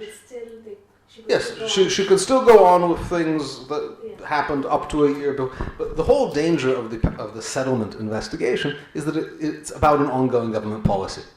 That if the prosecutor wants to use this as a stick to beat Israel with, until every last mapesa in Gilo is filled with cement, so that it can't be closed, it's always going to be a potential threat. Now, Palestinian. So there's a reason these African. One of the things the African countries are told when they're about to quit the ICC is, it's not going to help you with things in the past. They say, okay, so we can't help the past, but we can help the future, and that is why we are doing it. Just 3 quick points. One, Pnina, you're absolutely right. There's a risk involved in not cooperating, but there's also a big risk involved in cooperating. There actually is some history out there. I mean, we can look at what the ICC has done in different cases, how it's reacted when states have refused to cooperate, how it's reacted when states have cooperated. We have at least fairly good evidence that non-cooperation has been, at least in some cases, a very successful strategy. I don't see any evidence that cooperation has ever been a successful strategy. And so it seems to me that before we go with this risky non-done strategy of cooperating, even if we're doing this sort of traditional, the way that Israel's done with a lot of UN investigations over the years, where it sort of half cooperates unofficially, passes information through various channels. I think we have to consider the risk of that. What's the risk that's going to result in something bad for us? That's the first point. Second point, Eugene, I think you underestimate what a settlement is in the world of the ICC. So you talk about things like closing off a porch in Gilo. That's not the way to think about this. This is not about construction, right? If you want a good example, think about the wall case of the ICJ. Now the ICJ's decision, if you read what it had to say about settlements, what it basically said was that it was unlawful settlement activity to protect the lives of settlers from terrorist activity, right? Because it gives, their terminology was, it gave in loco expression to illegal measures. Now, a policeman patrolling in the old city of Jerusalem is giving in loco expression to illegal measures, right? Fixing a traffic light in Gilo is giving in loco expression to illegal measures. Now, there's no end to this. Israel can no more end something within the broad accepted way of dealing with what's illegal about settlements when it comes to Israel. There's nothing that Israel can do to avoid being tainted by settlements. Everything is a settlement. Everything. It's just like there's no way that Israel can avoid occupation. If Israel's occupying Gaza by virtue of being on the border of Gaza and more powerful, it can never end the occupation. It can never end the occupation of the West Bank. It can never end the occupation of East Jerusalem. Settlements like occupation is a term that's become everything when it comes to Israel, which means there's no way of avoiding it. The last thing is just a small point. You talked about what Israel can do to not grant legitimacy to the ICC. One of the things that's important to see is Think about the other criminal proceedings that have gone on against Israelis, what we've seen a lot of, just thinking, again, I haven't counted up the numbers, but at least as far as I can see, that the targets of universal jurisdiction actions by foreigners against Israelis, for the most part, have been people of the left, not of the right. Shimon Peres has been a target, Tzipi Livni has been a target, Ami Ilan has been a target. There's a reason for this. There's a reason for this. This is not because they're seen as the bigger. The Justice of the Supreme Court in Chile just a week ago, right? This is not because they're seen as more responsible. I don't think that the order of priority in targeting people is who is most responsible for the alleged crime. The target is those people who are most likely to be influenced by it, the people who are seen as being most susceptible. And so the more the politicians discuss the idea of ICC prosecutions ought to make us do X, the more those politicians, those very politicians, are likely to become the targets of investigations. And by the way, this is the same thing is going to happen with legal advisors, and there already is an instance of this where a legal advisor, who had really nothing to do with anything, was targeted for prosecution in South Africa. Now, why is this? Because it's you take the people who are targeted, the people who are available as targets, and those who most likely you think to respond to the pressure. Just want to add three points also. So the last one, I agree that the more we are relying in the decision making on arguments about ICC potential prosecutions, the more we are strengthening the ICC and the importance of the ICC in the eyes of the world, because the ICC, the idea in the ICC is not necessarily to prosecute everybody, but to deter countries and people from carrying out war crimes. So if it's such a big debate here, we should or we shouldn't do something because we might be prosecuted by ICC, then it's working in the eyes of those. So I think I agree that the arguments should be focused on is it legal or not internally, and what do we think there? And here we probably disagree, but that's where the argument should be, and not whether we will be or not prosecuted in the ICC, because that's just strengthening the ICC. So here I agree. I do think that a point about the cooperation, I think it's very, very dangerous to rely on the example of Kenya as any kind of precedent, because as Eugene explained before, the reason that the case fell was because the witnesses weren't there anymore, were threatened, because things, and I wouldn't recommend that as a course of action for Israel. I think then again, going back to the internal thing, that would be for me, I would prefer to get to the ICC than to get to that, okay? So it's not that we can really, when we compare ourselves with some countries in the world, the comparison is not there because we are not ready to do what they do, and we shouldn't be ready to do what they do. So I think, so I think, and I agree that there are prices to pay for cooperation. I agree. There is a price. You are giving more legitimacy. Then they can say, here we heard Israel and we're still going on with the investigation, and it makes the investigation or more valid. I agree.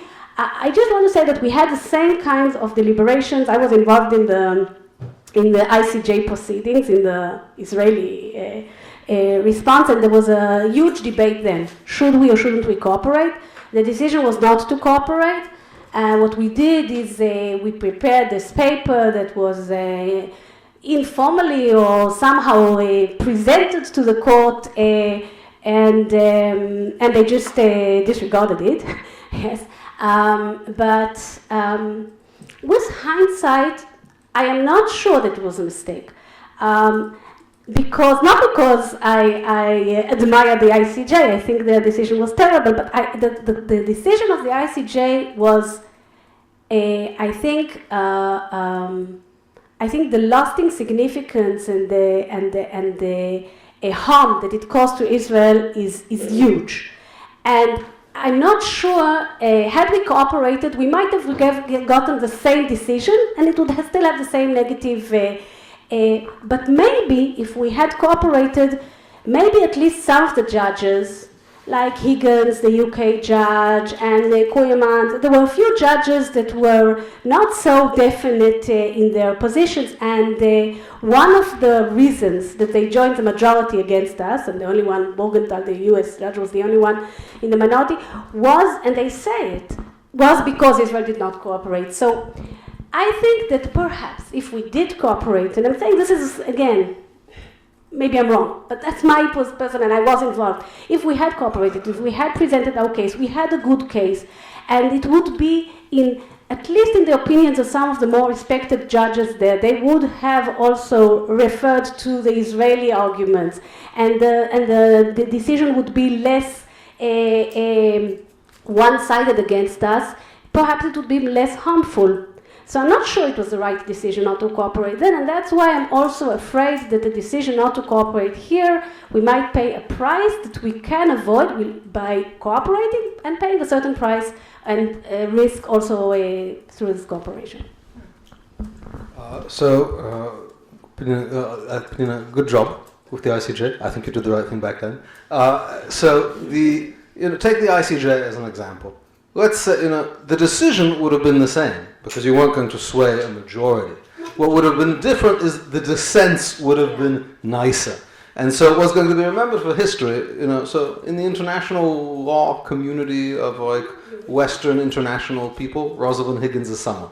But like amongst students on campus, no. What you want to say is the ICJ ruled, and the ICJ would have ruled the same thing. But with students on campus, it helps to say, in a case in which they had no jurisdiction and Israel did not participate for that reason.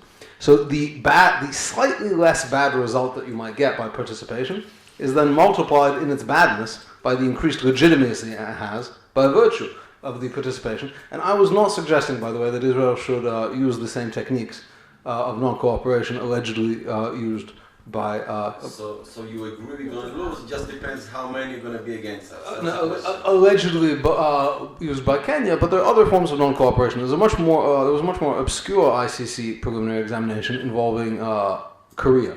South Korea, the Republic of Korea, is a member of the ICC, and there was a series of artillery bombardments and minor naval engagements from the north. Between the North and the Republic of Korea. And in some of the artillery barrages of some of the outlying Republic of Korea islands, some civilians were killed.